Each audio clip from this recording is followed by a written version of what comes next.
بسم الله الرحمن الرحيم ياسين والقرآن الحكيم إنك لمن المرسلين على صراط مستقيم تنزيل العزيز الرحيم لتنذر قوما ما أنذر آباؤهم فهم غافلون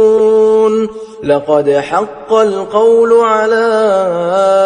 أكثرهم فهم لا يؤمنون إنا جعلنا في أعناقهم أغلالا فهي إلى الأذقان فهم مقمحون وجعلنا من بين أيديهم سدا ومن خلفهم سدا فأغشيناهم فهم لا يبصرون وسواء عليهم أأنذرتهم أم لم تنذرهم لا يؤمنون إنما تنذر من اتبع الذكر وخشي الرحمن بالغيب فبشره بمغفرة وأجر كريم إنا نحن نحيي الموتى ونكتب ما قدموا وآثارهم وكل شيء أحصيناه في إمام مبين واضرب لهم مثلا أصحاب القرية إذ جاءها المرسلون إذ أرسلنا إليهم 2 فكذبوهما فعززنا بثالث فقالوا إنا إليكم مرسلون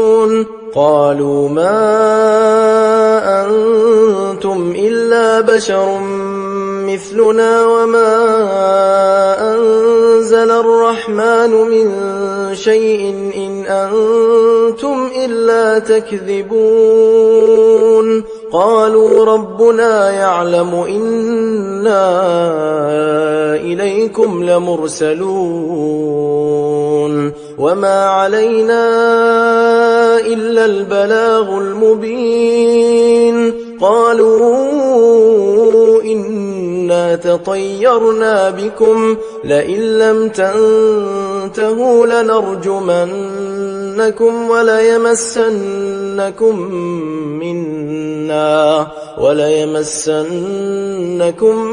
منا عذاب أليم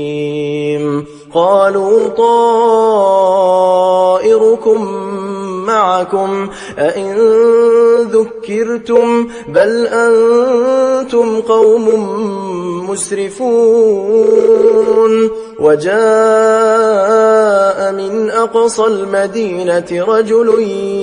يسعى قال يا قوم اتبعوا من لا يسألكم أجرا وهم مهتدون وما لي لا أعبد الذي فطرني وإليه ترجعون أأتخذ من دونه آلهة إن يردني الرحمن بضر لا تغن عني شفاعتهم شيئا ولا ينقذون إني إذا لفي ضلال مبين إني آمنت بربكم فاسمعون قيل ادخل الجنة قال يا ليت قومي يعلمون بما غفر لي ربي وجعلني من المكرمين.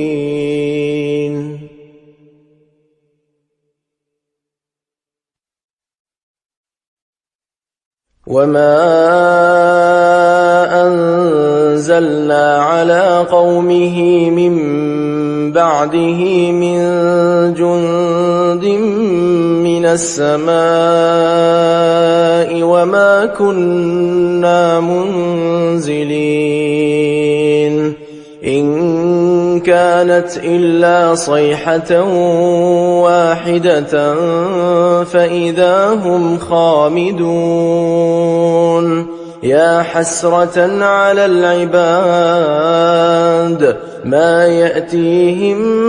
من رسول إلا كانوا به يستهزئون. ألم يروا كم أهلكنا قبلهم من القرون أنهم إليهم لا يرجعون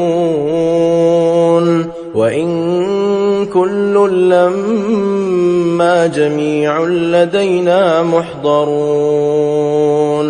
وآية لهم الأرض الميتة أحييناها وأخرجنا منها حبا فمنه يأكلون. وجعلنا فيها جنات من نخيل وأعناب وفجرنا فيها من العيون ليأكلوا من ثمره وما عملته أيديهم أفلا يشكرون. سبحان الذي خلق الأزواج كلها مما تنبت الأرض ومن أنفسهم ومما لا يعلمون. وآية لهم الليل نسلخ منه النهار فإذا هم مظلمون. والشمس تجري لمستقر لها ذلك تقدير العزيز العليم. والقمر قدرناه منازل حتى عاد كالعرجون القديم. لا الشمس ينبغي لها أن تدرك القمر ولا الليل سابق النهار وكل في فلك يسبحون. وآية لهم أنا حملنا ذريتهم في الفلك المشحون وخلقنا لهم من مثله ما يركبون. وإن نشأ نغرقهم فلا صريخ لهم ولا هم ينقذون إلا رحمة منا ومتاعا إلى حين. وإذا قيل لهم اتقوا ما بين أيديكم وما خلفكم لعلكم ترحمون. وما تأتيهم من آية من آيات ربهم إلا كانوا عنها معرضين. وإذا قيل لهم أنفقوا مما رزقكم الله قال الذين كفروا للذين آمنوا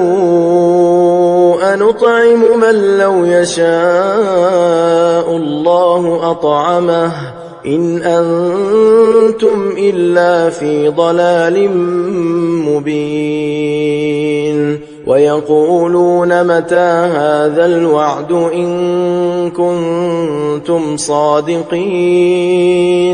ما ينظرون إلا صيحة واحدة تأخذهم وهم يخصمون فلا يستطيعون توصية ولا إلى أهلهم يرجعون ونفخ في الصور فإذا هم من الأجداث إلى ربهم ينسلون قالوا يا ويلنا من بعثنا من مرقدنا هذا ما وعد الرحمن وصدق المرسلون إن كانت إلا صيحة واحدة فإذا هم جميع لدينا محضرون فاليوم لا تظلم نفس شيئا ولا تجزون إلا ما كنتم تعملون إن أصحاب الجنة اليوم في شغل فاكهون هم وأزواجهم في ظلال على الأرائك متكئون لهم فيها فاكهة ولهم ما يدعون سلام قولا من رب رحيم وامتازوا اليوم أيها المجرمون ألم أعهد إليكم يا بني آدم ألا تعبدوا الشيطان إنه لكم عدو مبين وأن اعبدوني هذا صراط مستقيم ولقد أضل منكم جبلا كثيرا أفلم تكونوا تعقلون هذه جهنم التي كنتم توعدون اصلوها اليوم بما كنتم تكفرون اليوم نختم على أفواههم وتكلمنا أيديهم وتشهد أرجلهم بما كانوا يكسبون ولو نشاء لطمسنا على أعينهم فاستبقوا الصراط فأنى يبصرون ولو نشاء لمسخناهم على مكانتهم فما استطاعوا مضيا ولا يرجعون ومن نعمره ننكسه في الخلق أفلا يعقلون وما علمناه الشعر وما ينبغي له إن هو إلا ذكر وقرآن مبين لينذر من كان حيا ويحق القول على الكافرين أولم يروا أنا خلقنا لهم مما عملت أيدينا أنعاما فهم لها مالكون وذللناها لهم فمنها ركوبهم ومنها يأكلون ولهم فيها منافع ومشارب أفلا يشكرون واتخذوا من دون الله آلهة لعلهم ينصرون لا يستطيعون نصرهم وهم لهم جند محضرون فلا يحزنك قولهم إنا نعلم ما يسرون وما يعلنون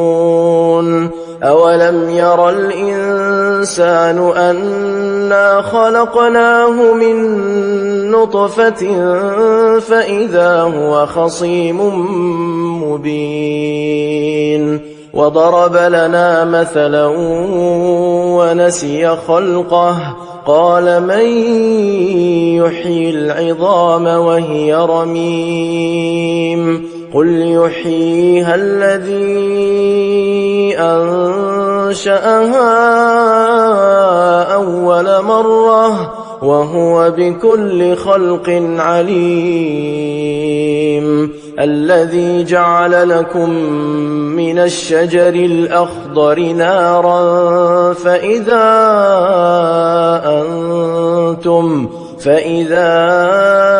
أنتم منه توقدون أوليس الذي خلق السماوات والأرض بقادر على أن يخلق مثلهم بلى وهو الخلاق العليم إنما أمره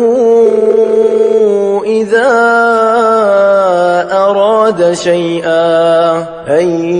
يقول له كن فيكون فسبحان الذي بيده ملكوت كل شيء وإليه ترجعون بسم الله الرحمن الرحيم الرحمن علم القرآن خلق الإنسان علمه البيان الشمس والقمر بحسبان والنجم والشجر يسجدان والسماء رفعها ووضع الميزان ألا تطغوا في الميزان وأقيموا الوزن بالقسط ولا تخسروا الميزان والأرض وضعها للأنام فيها فاكهة والنخل ذات الأكمام والحب ذو العصف والريحان فبأي آلاء ربكما تكذبان خلق الإنسان من صلصال كالفخار وخلق الجان من مارج من نار فبأي آلاء ربكما تكذبان رب المشرقين ورب المغربين فبأي آلاء ربكما تكذبان مرج البحرين يلتقيان بينهما برزخ لا يبغيان فبأي آلاء ربكما تكذبان يخرج منهما اللؤلؤ والمرجان فبأي آلاء ربكما تكذبان وله الجوار المنشآت في البحر كالأعلام فبأي آلاء ربكما تكذبان كل من عليها فان ويبقى وجه ربك ذو الجلال والإكرام فبأي آلاء ربكما تكذبان يسأله من في السماوات والأرض كل يوم هو في شأن فبأي آلاء ربكما تكذبان سنفرغ لكم أيها الثقلان فبأي آلاء ربكما تكذبان يا معشر الجن والإنس إن استطعتم أن تنفذوا من أقطار السماوات والأرض فانفذوا لا تنفذون إلا بسلطان فبأي آلاء ربكما تكذبان يرسل عليكما شواظ من نار ونحاس فلا تنتصران فبأي آلاء ربكما تكذبان فإذا انشقت السماء فكانت وردة كالدهان فبأي آلاء ربكما تكذبان فيومئذ لا يسأل عن ذنبه إنس ولا جان فبأي آلاء ربكما تكذبان يعرف المجرمون بسيماهم فيؤخذ بالنواصي والأقدام فبأي آلاء ربكما تكذبان هذه جهنم التي يكذب بها المجرمون يطوفون بينها وبين حميم آن فبأي آلاء ربكما تكذبان ولمن خاف مقام ربه جنتان فبأي آلاء ربكما تكذبان ذواتا أفنان فبأي آلاء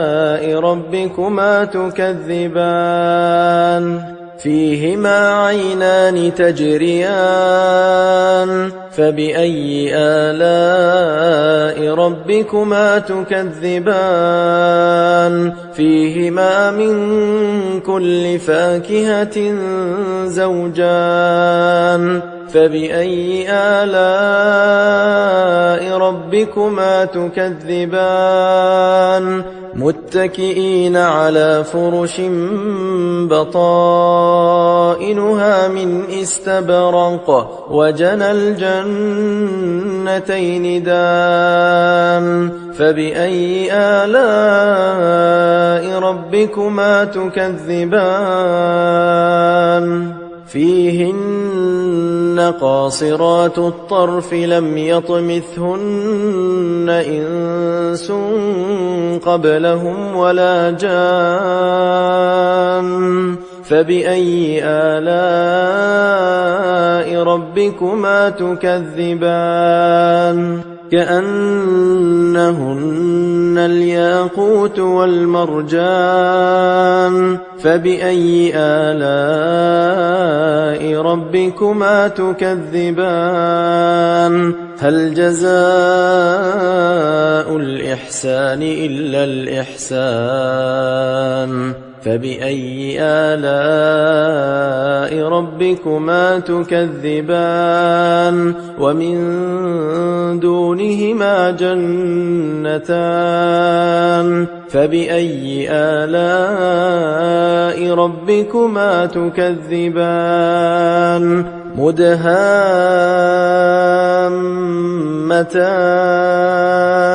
فبأي آلاء ربكما تكذبان فيهما عينان نضاختان فبأي آلاء ربكما تكذبان فيهما فاكهة ونخل ورمان فبأي آلاء ربكما تكذبان فيهن خيرات حسان فبأي آلاء ربكما تكذبان حور مقصورات في الخيام فبأي آلاء ربكما تكذبان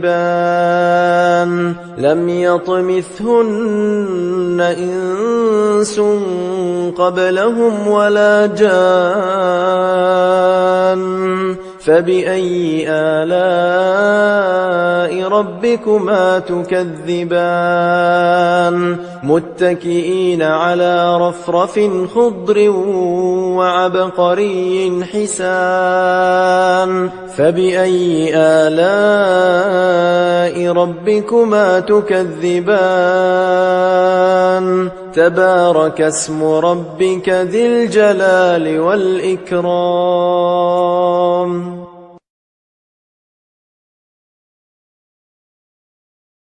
بسم الله الرحمن الرحيم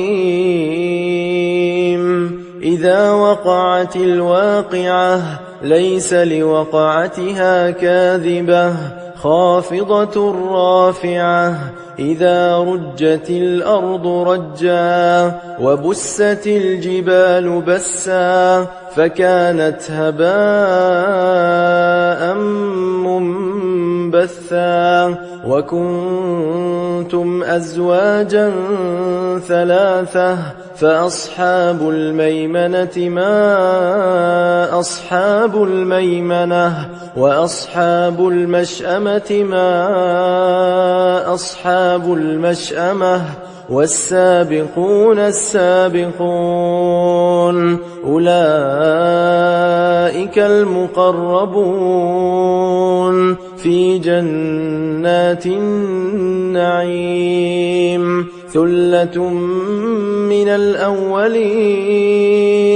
وقليل من الآخرين على سرر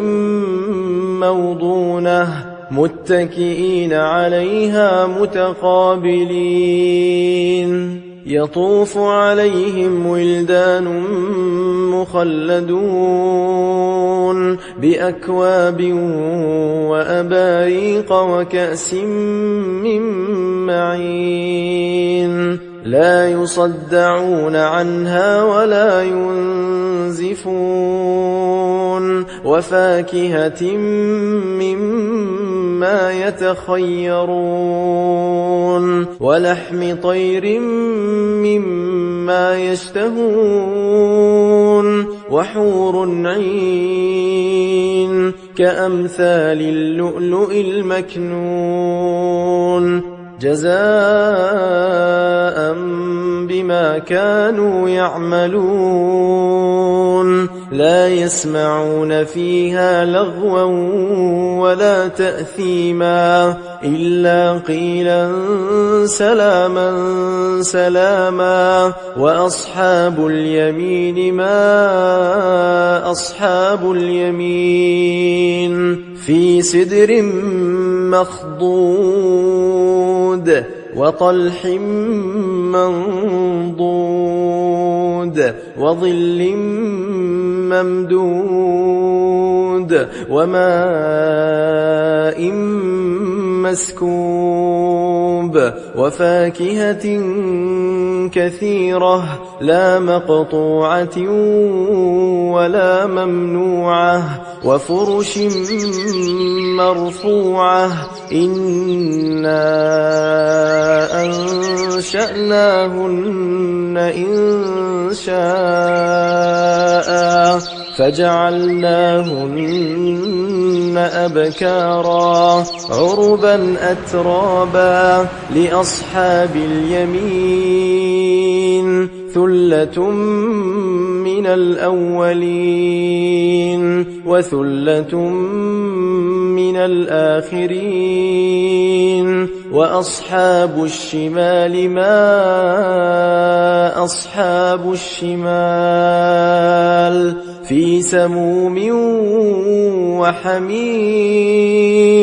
وظل من يحموم لا بارد ولا كريم إنهم كانوا قبل ذلك مترفين وكانوا يصرون على الحنث العظيم وكانوا يقولون أئذا متنا وكنا ترابا وعظاما أئنا لمبعوثون أو آباؤنا الأولون قل إن الأولين والآخرين لمجموعون إلى ميقات يوم معلوم ثم إنكم أيها الضالون المكذبون لآكلون من شجر من زقوم فمالئون منها البطون فشاربون عليه من الحميم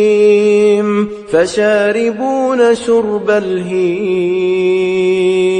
هذا نزلهم يوم الدين نحن خلقناكم فلولا تصدقون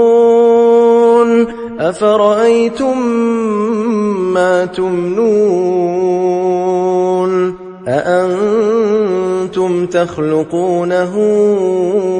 أم نحن الخالقون نحن قدرنا بينكم الموت وما نحن بمسبوقين على أن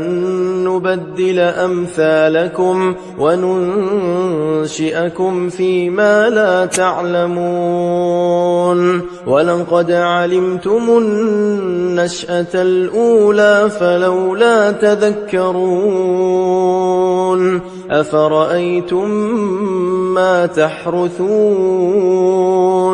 أأنتم تزرعونه أم نحن الزارعون لو نشاء لجعلناه حطاما فظلتم تفكهون إنا لمغرمون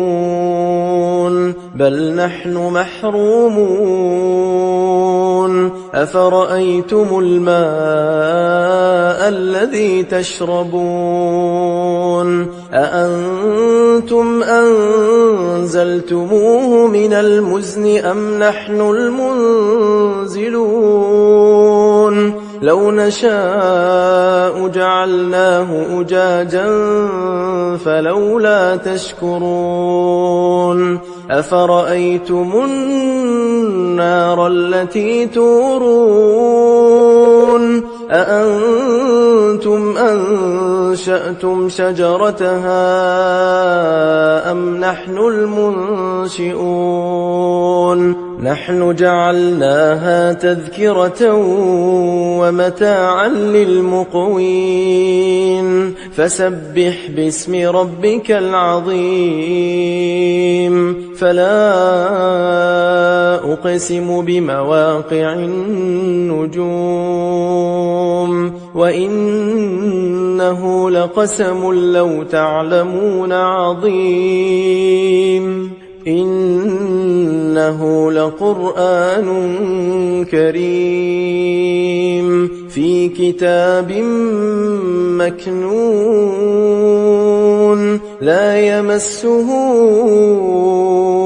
إلا المطهرون تنزيل من رب العالمين أفبهذا الحديث أنتم مدهنون وتجعلون رزقكم أنكم تكذبون فلولا إذا بلغت الحلقوم وأنتم حينئذ تنظرون ونحن أقرب إليه منكم ولكن لا تبصرون فلولا إن كنتم غير مدينين ترجعونها إن كنتم صادقين فأما إن كان من المقربين فروح وريحان وجنة نعيم وأما إن كان من أصحاب اليمين فسلام لك من أصحاب اليمين وأما إن كان من المكذبين الضالين فنزل من حميم وتصلية جحيم إن هذا لهو حق اليقين فسبح باسم ربك العظيم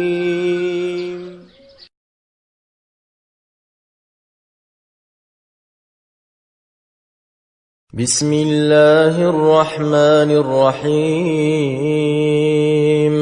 تبارك الذي بيده الملك وهو على كل شيء قدير الذي خلق الموت والحياة ليبلوكم أيكم أحسن عملا وهو العزيز الغفور الذي خلق 7 سماوات طباقا ما ترى في خلق الرحمن من تفاوت فارجع البصر هل ترى من فطور ثم ارجع البصر كرتين ينقلب إليك البصر خاسئا وهو حسير ولقد زينا السماء الدنيا بمصابيح وجعلناها رجوما للشياطين وأعتدنا لهم عذاب السعير وللذين كفروا بربهم عذاب جهنم وبئس المصير إذا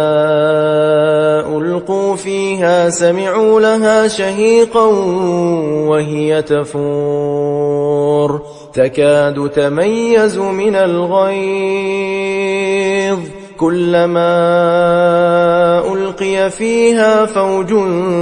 سألهم خزنتها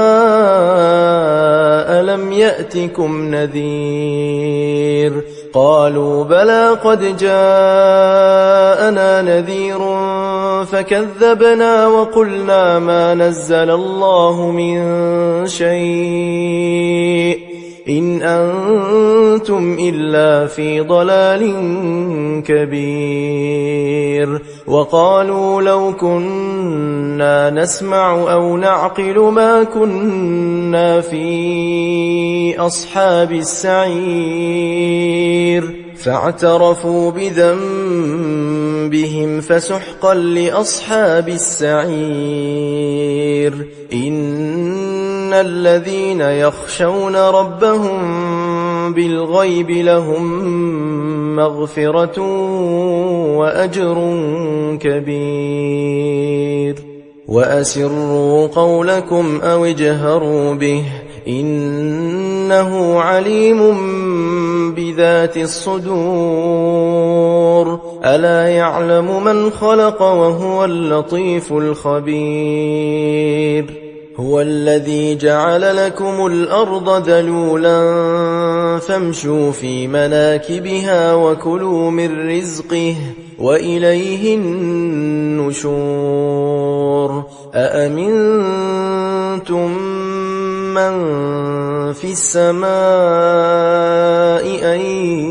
يخسف بكم الأرض فإذا هي تمور أم أمنتم من في السماء أن يرسل عليكم حاصبا فستعلمون كيف نذير. ولقد كذب الذين من قبلهم فكيف كان نكير. أولم يروا إلى الطير فوقهم صافات ويقبضن ما يمسكهن إلا الرحمن إنه بكل شيء بصير. أمن هذا الذي هو جند لكم ينصركم من دون الرحمن إن الكافرون إلا في غرور. أمن هذا الذي يرزقكم إن أمسك رزقه بل لجوا في عتو ونفور. أفمن يمشي مكبا على وجهه أهدى أمن يمشي سويا على صراط مستقيم. قل هو الذي أنشأكم وجعل لكم السمع والأبصار والأفئدة قليلا ما تشكرون. قل هو الذي ذرأكم في الأرض وإليه تحشرون. ويقولون متى هذا الوعد إن كنتم صادقين. قل إنما العلم عند الله وإنما أنا نذير مبين. فلما رأوه زلفة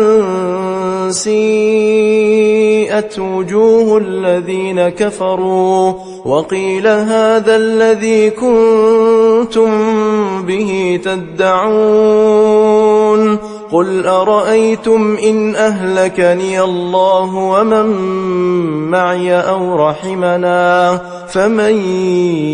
يجير الكافرين من عذاب أليم. قل هو الرحمن آمنا به وعليه توكلنا فستعلمون من هو في ضلال مبين. قل أرأيتم إن أصبح ماؤكم غورا فمن يأتيكم بماء